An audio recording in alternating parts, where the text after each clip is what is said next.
Blacks in Technology. Blacks in Technology. Blacks in Technology. Blacks in Technology. Blacks in Technology. Blacks in Technology. Welcome everyone to the Blacks In Technology BITTechTalk podcast. I'm your host, Greg Greenlee. On this episode, we have Sarita Hines, CEO of Trustabit. If this is your first time listening to the Blacks In Technology podcast, this is a podcast show where we talk to people of color who are engineers, innovators, educators, inventors, change makers, entrepreneurs doing amazing things in the world of technology. This podcast is where they share their stories, experiences, ideas, knowledge, and perspective on tech with the BIT community. If this is your first time checking us out, you can find us at www.blacksintechnology.net. We are also on the Twitters at Black In Technology, BLKINTECHNOLOGY. We're also on Facebook, facebook.com/Blacks In Technology. Our LinkedIn group under Blacks In Technology, and Instagram also under Blacks In Technology. We are a tech-focused community and media organization, and we're dedicated to increasing the representation and participation of Black women and men in the technology industry. We are always focused on forming new partnerships and opportunities to assist our members with their continued professional growth and development. So if you want to partner with us in any way, if you want to sponsor one of these podcasts, just send us an email to contact us at blacksintechnology.net. So I do want to mention that the Blacks In Technology inaugural conference is happening October 11th through the 13th in the Twin Cities.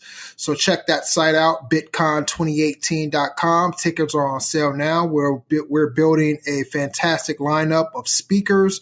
There's going to be workshops. There's going to be panels. There's going to be a pitch competition.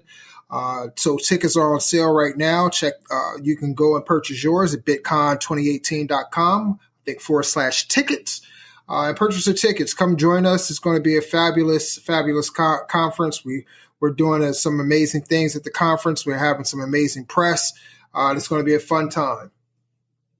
So joining us tonight on this podcast is Sarita Hines. Sarita Hines has 13 years of experience in data analytics. She is a trusted leader in bridging strategic business initiatives with expert IT implementation. She successfully spearheaded projects in the tech world for industry leaders, including Cymer, Allergen, Bank of Montreal, Novartis, and Dow AgroSciences. Her expertise brings technical innovation and business teams together to transform the customer experience. She is also at the forefront of improving operational efficiency and using blockchain technology to test new use cases. She is the founder and CEO of Trustabit, and she has established a key utility for businesses to streamline the delivery of products and services to customers through smart contracts. We're going to get into that. So I want to welcome Sarita Hines to the show. Sarita, thanks for joining us. Thanks for having me. Thank you. My pleasure. So tell us a little bit about yourself. This is kind of our first standard common question. Tell us where you're from. Tell us a little bit about your education and background. Sure. I was born and raised in Detroit, and I actually played collegiate basketball, and my degree is in computer information systems. And I have two little ones, a 7-year-old girl named Evan, and I have a 3-year-old son named Kai, and I currently reside in Southern California. Okay, so you say you're from Detroit, so you're I'm in Ohio, so both. Yeah, I know we're born rivals, right? I'm a Michigan fan. Right. Excellent. You have two small children. I have two small children myself. They can always be a handful, especially, with the age difference going on there. So that's good. That's good to hear. So you, tell us how'd you get into tech? I know you studied computer information systems in college, but kind of tell us a little bit about your path towards technology.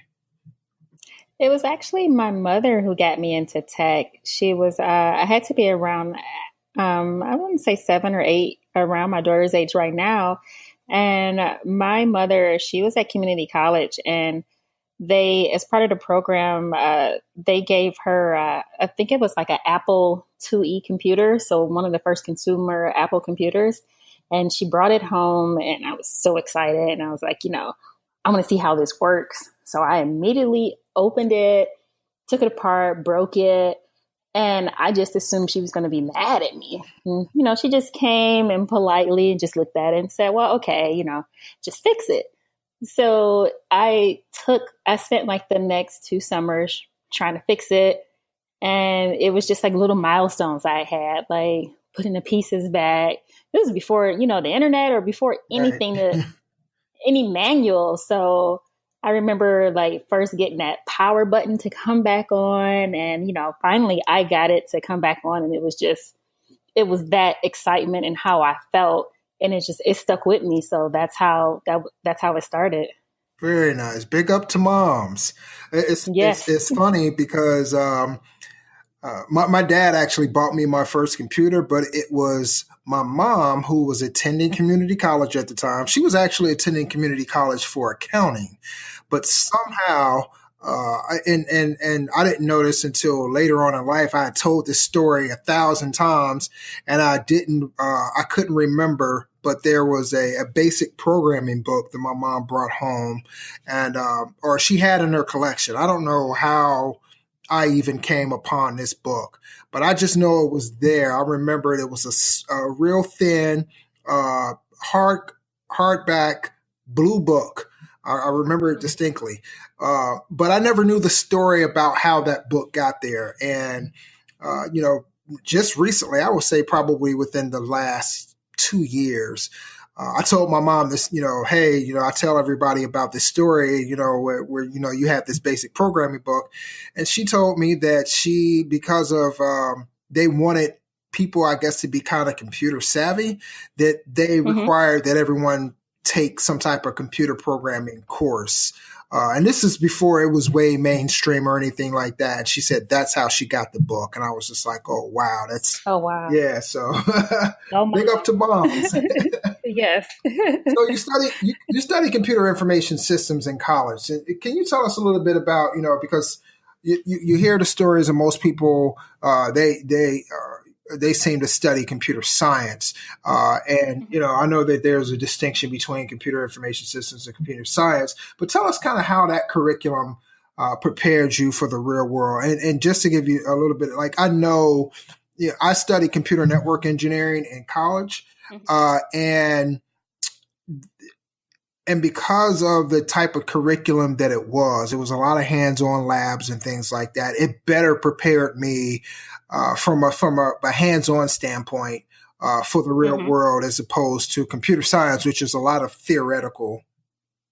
It is. Stuff. So tell us a little bit about that.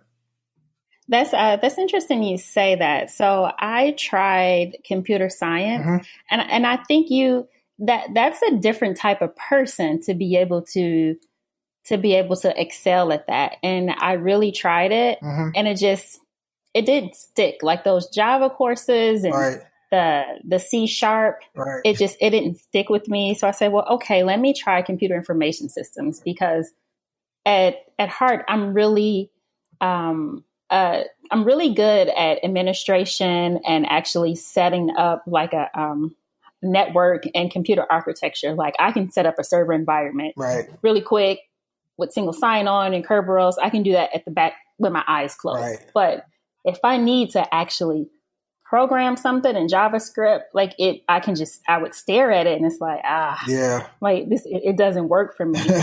But it's just like computer information systems. It really taught me how to think outside of the box and think strategically, like while using technology to solve real world problems. Right.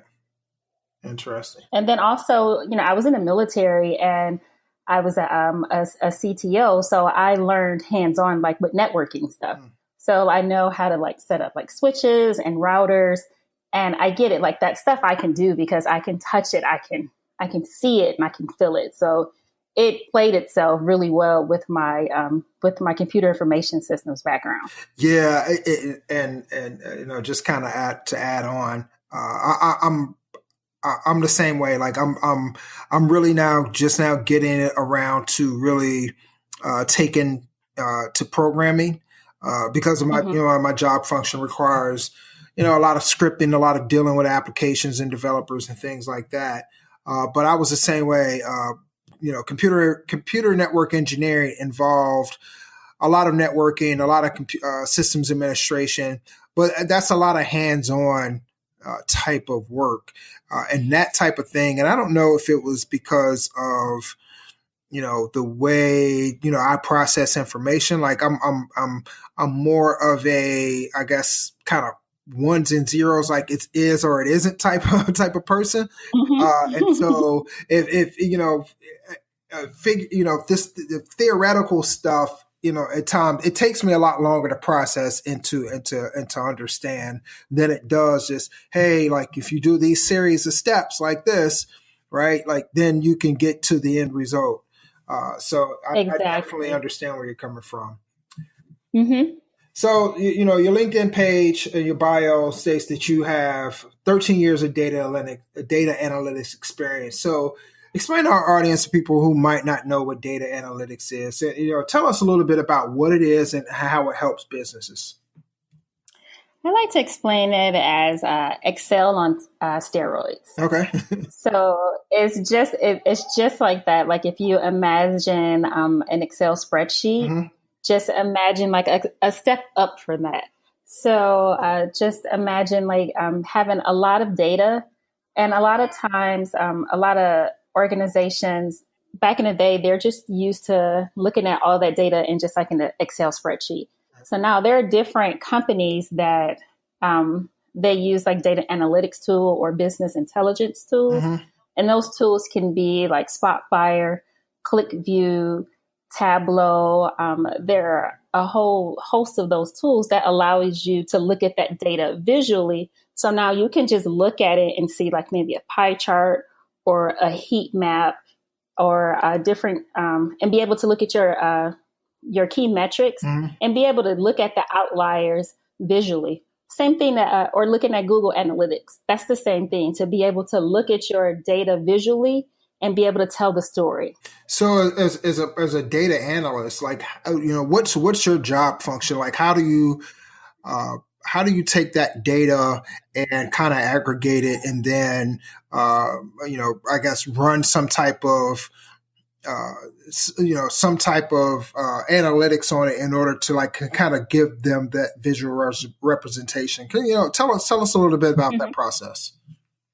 So it depends on like the assignment that I'm taking, because I used to during those 13 years, I would take either the administrator role or I would take the developer role. I prefer the administrator role because then that allows me to go in and set up the environment. So I would have to install the servers, and like I talked about earlier, make sure the folder permissions are set up and make sure that there's a single sign-on. So once you sign on to Windows, when you launch like Spotfire, it will automatically know that you're logged in and you wouldn't have to put in your credentials again. Just set up that environment for you automatically. And there's a lot of stuff that happens in the background. So that's the part that I'm more comfortable with. But then also I can go in and create those dashboards. So I would have like meetings with the client and they would tell me, or a lot of times they would just give me an Excel dashboard and say, well, okay, this is what we're used to seeing. Right. And then I would say, well, okay. And then I would just build it how I would think that it should show.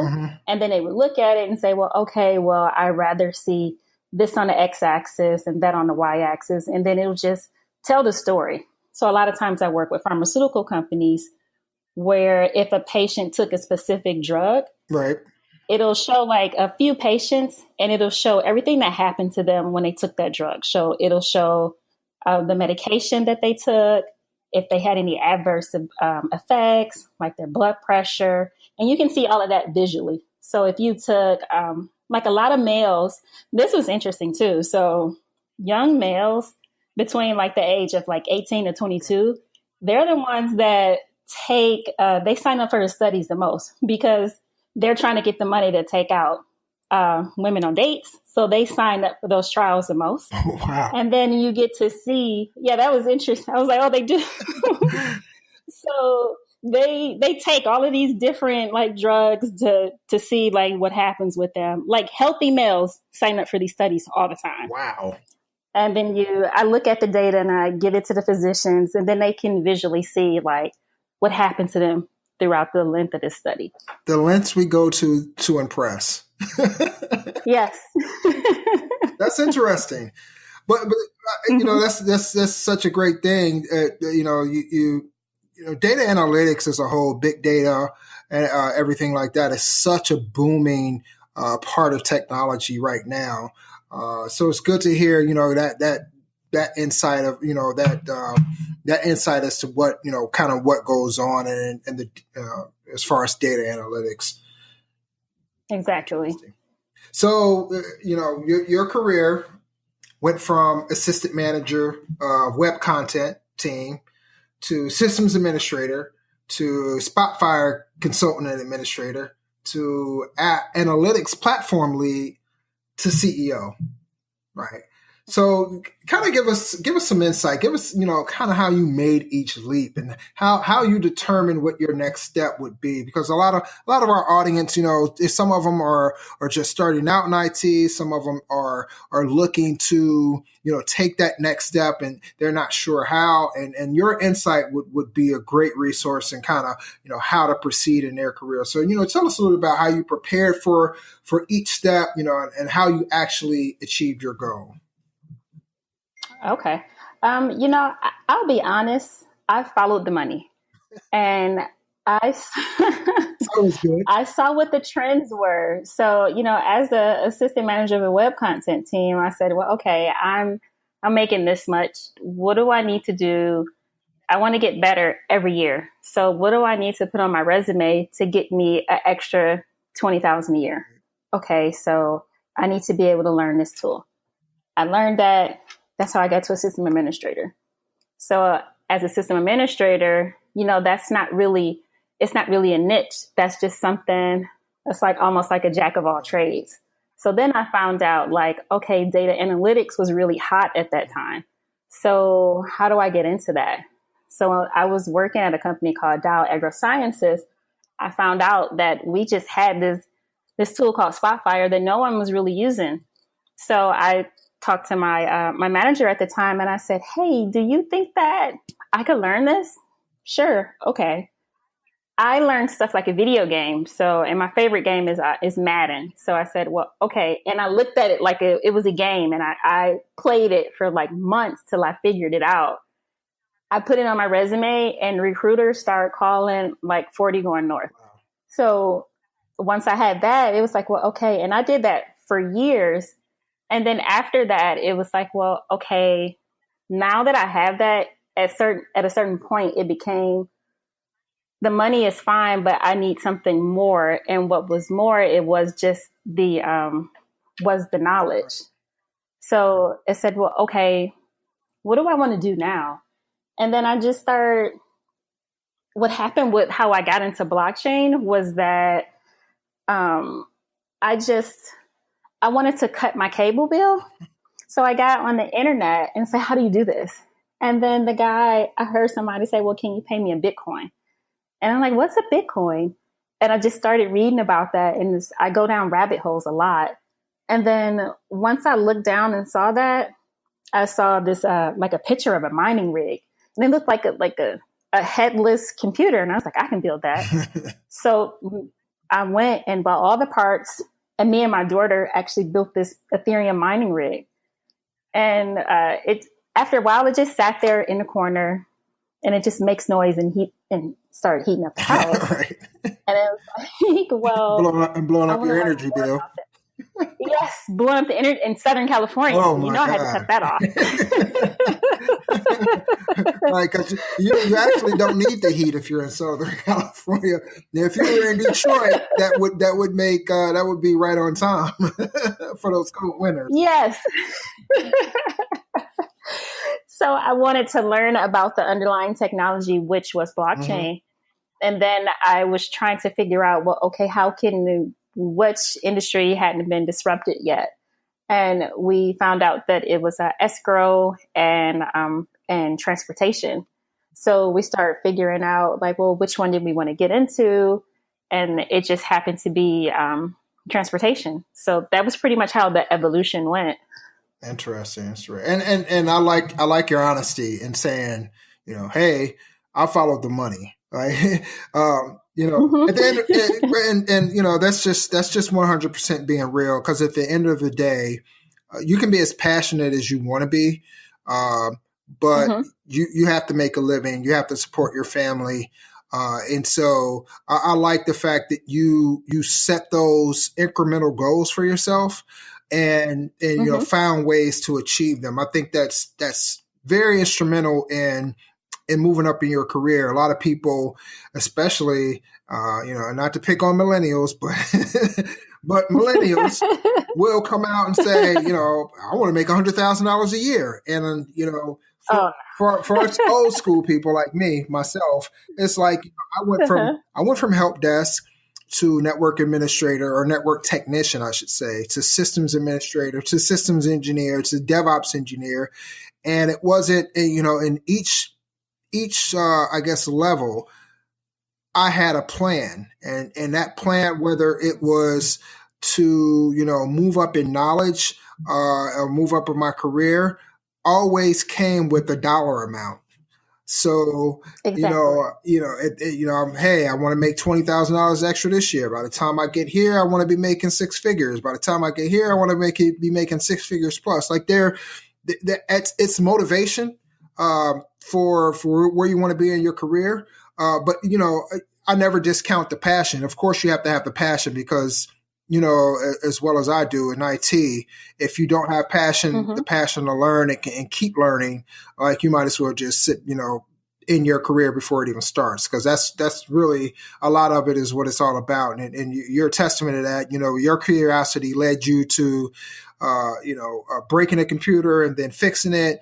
And led you to, going to school for computer information systems and then, the blockchain thing of, hey, what is this blockchain technology? And led you down that rabbit hole. And you kept searching and researching until you came up with an idea for your business. So that passion to learn is very, very instrumental. The passion will lead you there. And that amazes me with millennials too. And it's like, I know people like that. And it's like, oh, I want to make $200,000 a year. And I'm like, hey, like you got to take steps there. Like you need to be there. There's a process with this and you need to know how to follow before you can lead. Like everybody wants to be the queen, but nobody wants to follow the queen. Like how does that work? Yeah. I try to tell my daughter that all the time. So let me ask you this. What, during your career progression, what is, give us like a few things, maybe the top three most important things that you've learned during your career progression. Like as you moved up the chain, what are kind of three things that come to mind that you can say, these are the most important things that I've learned along the way? Oh, and these things I never forget. You need to cut the dead weight quickly. Okay. Explain that. Company. Red flags, you see them immediately. And those are things that you don't ignore. And if you let it fester, it'll ruin you in some type of way. So if you see it in the beginning, politely just cut it, let it go. You guys can still remain friends, but your business is your baby and treat it that way. Politely cut it off in the beginning, because if you don't, it's gonna ruin some aspect in your business a few months down the way. And you could have got rid of it in the beginning and you guys can still be friends. But just cut dead weight real quickly. Okay. The second thing is company culture is a must. Like set that in the beginning. Mine is plan, anticipate, and execute flawlessly. Anybody know me know I will plan to the fullest. Like my my end plan goal is that if none of this works out, I'm moving to Montana to work in the bacon oil fields. The what fields? I've never heard of You know, that's where they do fracking it. Okay. at. That's where they found oil at. Wow, okay. Because almost anybody can get a job up there. I'm writing that down just in case things don't go my way. We're moving to Montana, family. It's just, I always have to have a plan. Right. So it's you need to be able to set your company culture. If not, like everybody else will set it for you, and then you'll wonder, well, what happened? This is not me. And it's like, well, you didn't set it. No one knew what to follow. Right.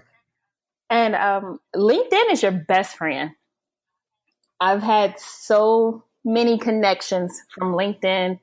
It's just amazing. Like the way you can network from LinkedIn, or just being able to join those groups that matter to your company. It's just amazing. Excellent. And thanks for that that advice. Definitely appreciate that. So now you're the CEO of Trustabit. So as a CEO, kind of tell us, what your day-to-day looks like.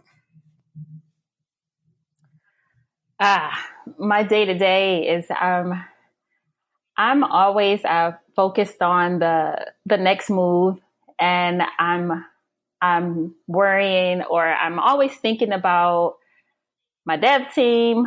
I'm worrying or thinking about how we're going to get our product out, and how we're going to fundraise, how we're going to get our first investor.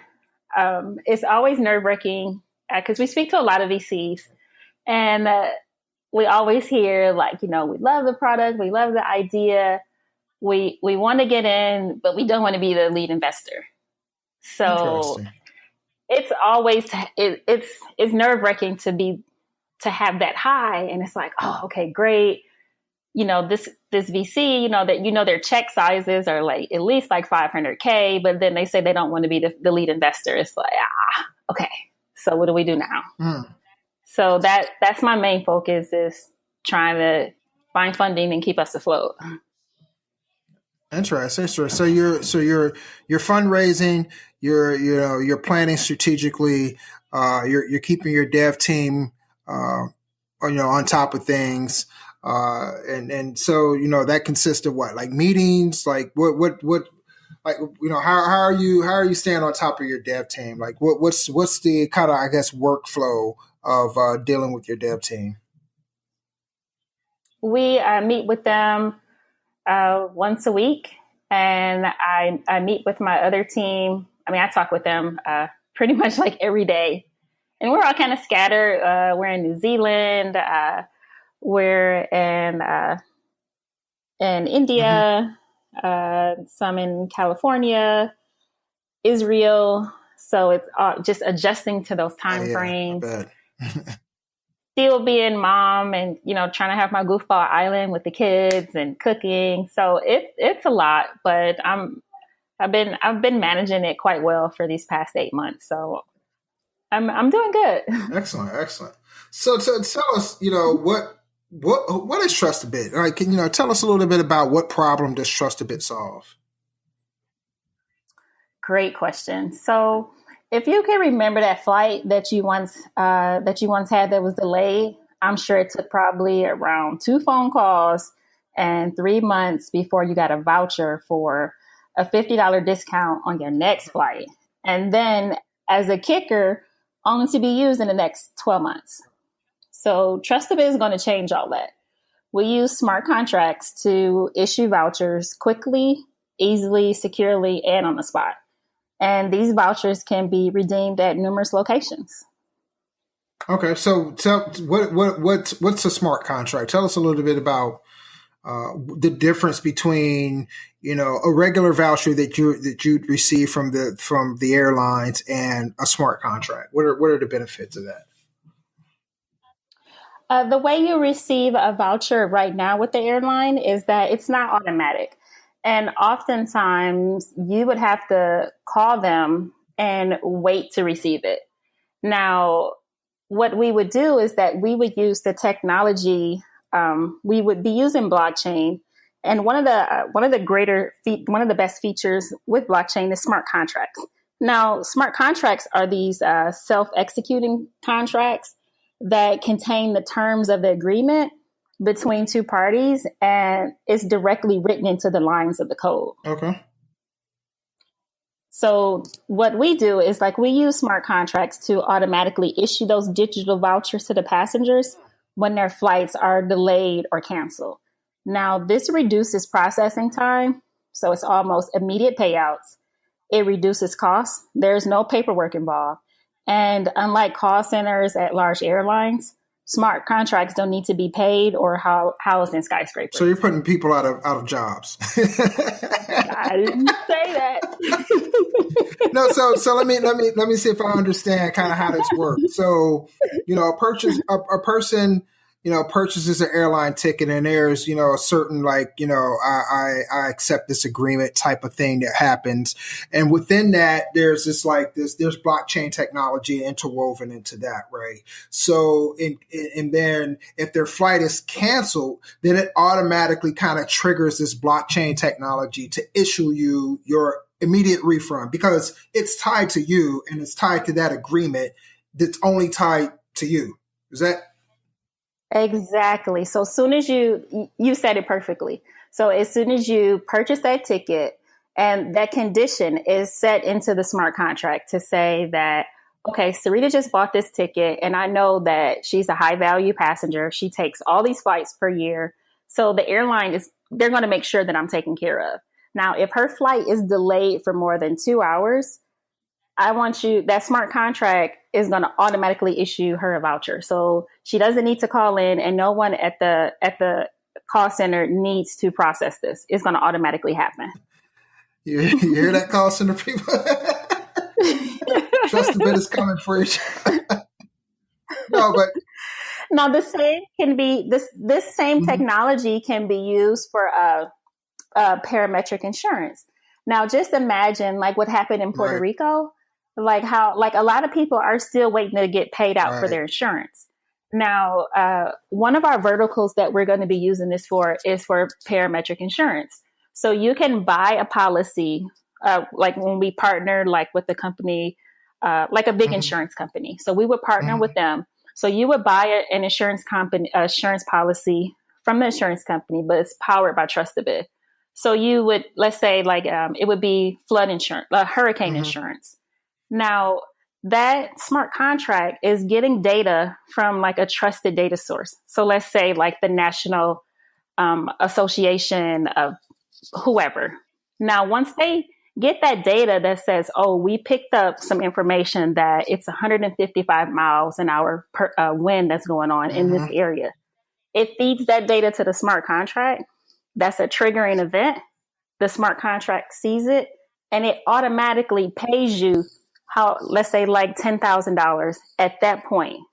So see all that time that it took out. No one needs to process it. There's no paperwork involved.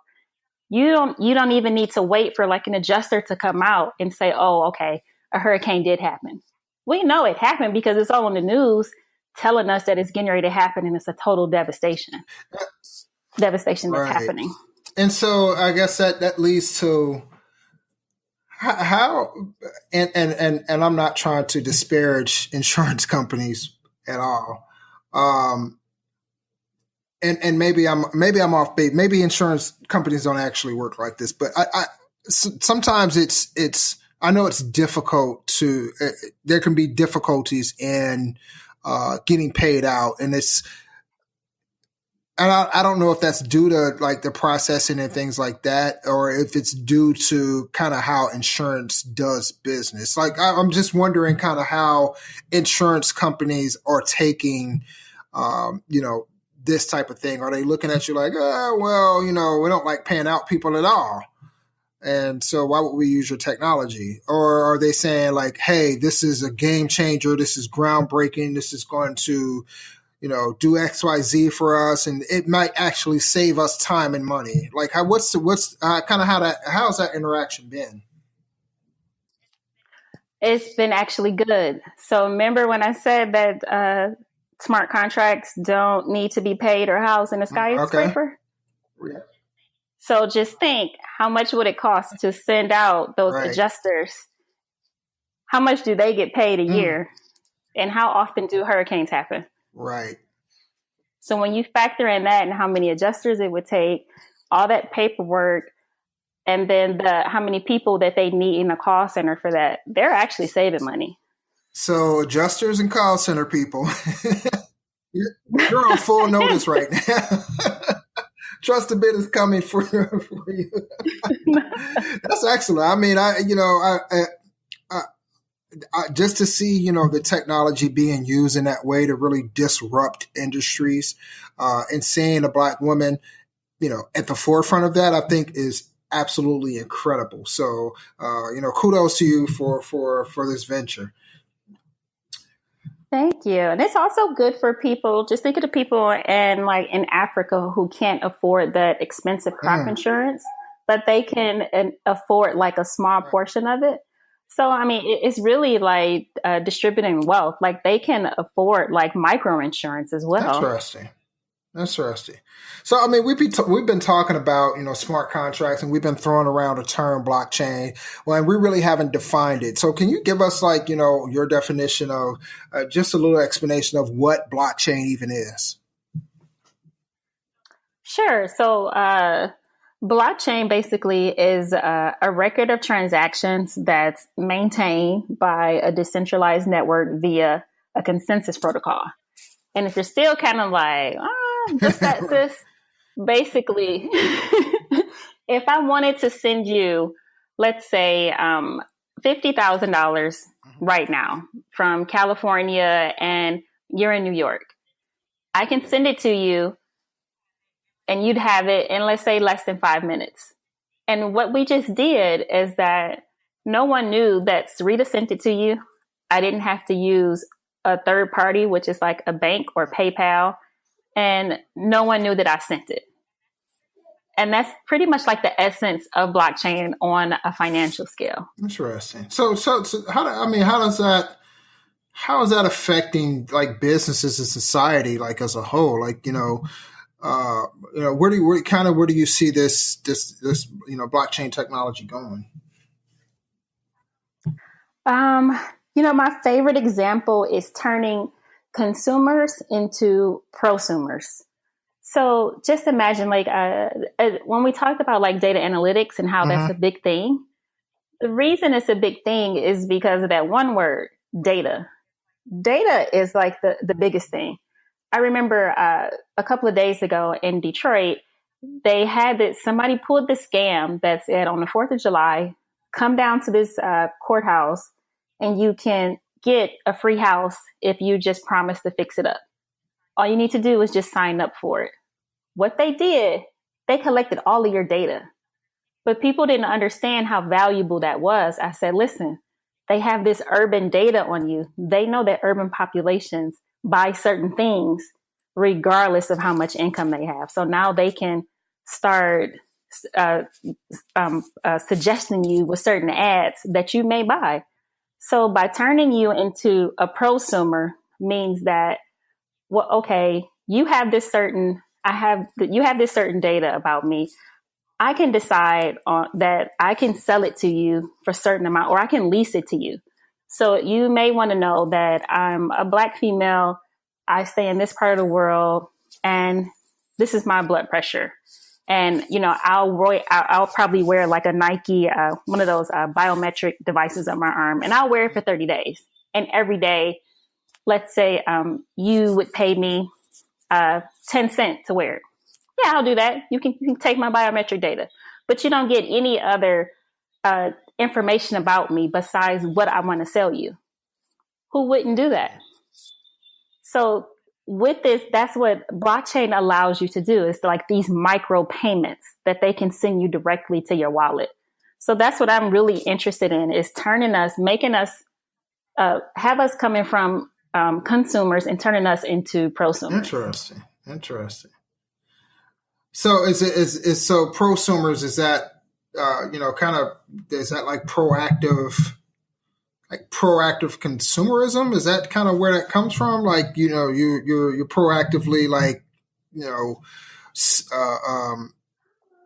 kind of advertising or proactively kind of trying to offer, people, kind of what they want or what what that they would consume. Yes. So I can be able to sell that data back to you. Very interesting. So I'm like involved in the design and the development of this product. And because I'm involved in it, you're paying me for it. Because we know data is really big. It's so valuable. And right now we're giving it away for free. Data is king. It's king, and it's amazing. I had another job where I was selling hair. Like I'm always trying to do something. And I was trying to buy a data set.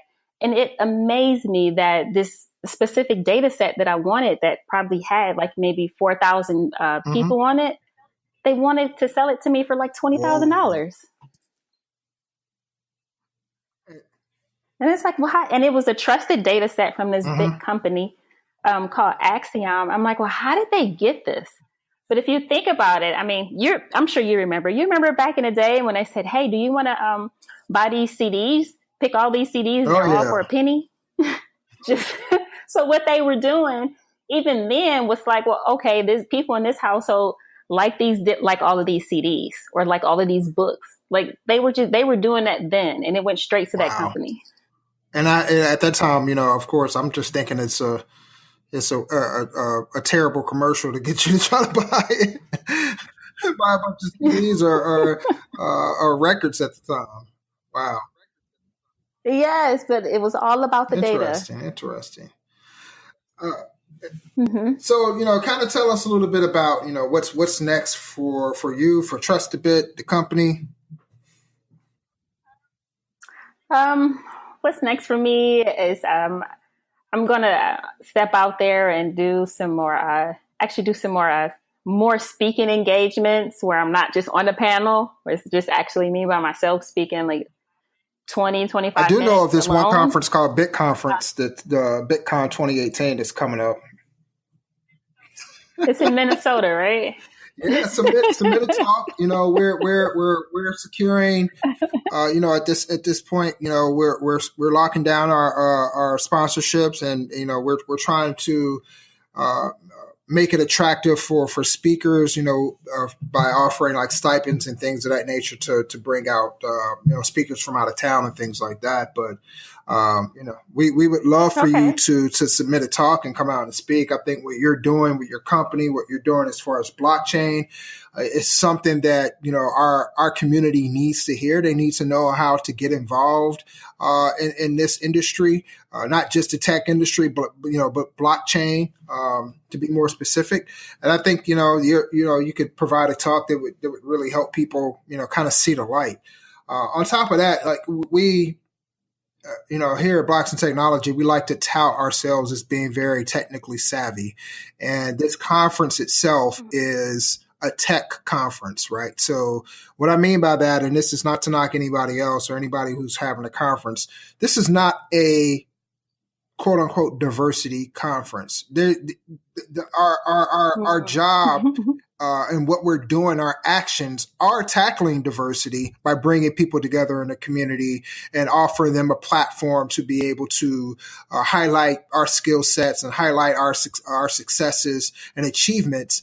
But we're not here to ask for permission or ask to be at the this is, hey, we're here.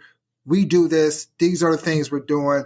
We're just as tech savvy as anybody else on the planet, and this is our conference to showcase that and to celebrate Black, as we call it, Black tech excellence. So, this conference is a technical conference. We do have there's entrepreneurship involved, but there's also a day of just tech talks, entrepreneurship, tech entrepreneurship, innovation and engineering, tech in your community, tech in your career in tech. So we really are going to focus on the technical audience. Okay. I definitely would be interested in that. That's one of the things I was talking to my team about when I said I wanted to get out there more. And I said, hey, like, I don't want to go. Like I said, no knock to anyone else who's doing like one of these conferences. I'm not knocking anybody else's hustle, but I don't want to go to a conference where it's just hip hop. And then we talk a little bit about tech, or it's everything else. And then we do a little bit of tech. It's like, if we're going to talk about tech, I want to talk about tech. Like, I don't want to mess up our brand like that. I mean, if that's what you're looking for, this is the conference to do it at. Seriously. So I definitely invite you to, I mean, I'll contact you after this and just say, hey, and not even put a middleman of going through of you submitting the paper. I'll just contact you and say, hey, we want you to talk, we want you to speak. What's the topic, and then we'll onboard you to be a speaker. We'll do that. Excellent. I appreciate that. So before we jump out of here, let everyone know, give us some parting words that you want our audience to take away, and also give out your, how people can get in contact with you, how they can check out the website, all that good stuff. Sure, definitely. I would say my parting words is, nobody ever said this was going to be easy, and don't you ever quit. You can follow us on Twitter, Facebook, Medium, Trustabit, Trustabit.io is the website. You can email me, Sarita, Saritta, @Trustabit.io. And really thanks for having me. Sarita. Best of luck to you and Trustabit. And like I said, I'll be in contact soon about speaking at BitCon 2018. And thanks a lot for your participation tonight. All right, take care. Thank you so much. Bye. Okay, bye-bye. And that does it for this episode of the Blacks in Technology BITTechTalk podcast. Thanks to our guest, Sarita Hines. Really enjoyed having her join us tonight and share her experience and her journey and information about her company. And we want to thank everyone for listening. You can check us out at www.blacksintechnology.net. Definitely check out the Blacks in Technology conference site at bitcon2018.com. And if you have any suggestions, you want to suggest someone to come on to our show, send us your ideas or suggestions to contact us at blacksintechnology.net. That's it for this podcast. And like always, tech yourself before you wreck yourself. Thanks a lot. Good night. Blacks in Technology. Blacks in Technology. Blacks in Technology. Blacks in Technology. Blacks in Technology. Blacks in Technology.